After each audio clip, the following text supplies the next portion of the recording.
মামা তোমার নামটা কি? রাকিব হাসান। তুমি হিন্দু না মুসলমান? মুসলমান। আটটা মুট করো, তোমারে কয়টা কথা কইয়ে দিয়ে যামু। অবশ্যই কথা কয়টা যদি সত্য হয় হাসা বলবা তো? অবশ্যই কর। মিথ্যা কইলেও কিন্তু আল্লাহর কাছে ঠেকা থাকবা। না মিথ্যা বলবো না। তুমি যেই দল সাপোর্ট করো সেই দল 36 বছর পরে ওয়ার্ল্ড কাপ পাইছে, কথা ঠিক না বে ঠিক? ঠিক। রাগ করলা? না রাগ করি না। তুমি যেই দল সাপোর্ট করো সেই দলে যেই সেরা প্লেয়ার হয় সেই হাত দিয়ে একটা গোল দেয়, কথা ঠিক কিনা? ঠিক। রাগ করলা? না রাগ করি না। তুমি যেই দল সাপোর্ট করো সেই দলে বর্তমানে একটা প্লেয়ার ছাড়া আর কেউ খেলতে পারে না, কথা ঠিক না বে ঠিক? ঠিক। রাগ করলা? না রাগ করি না।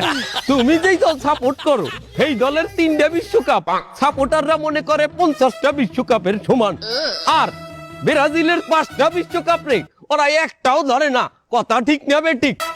ঠিক। রাগ করলা? না রাগ করি না। তুমি যেই দল সাপোর্ট করো সেই দলের একটা প্লেয়ার বুড়ো হয়ে যাইবে, কেউ তোমরা ওরে ছাড়বা না, ওরে ছাড়া বিশ্বকাপ খেলবা না, কথা ঠিক কিনা? ঠিক। রাগ করলা? না রাগ করি নাই। তোরা কি রাগ নাই? ভাই না রাগ করি নাই। আমার বেলা ধর।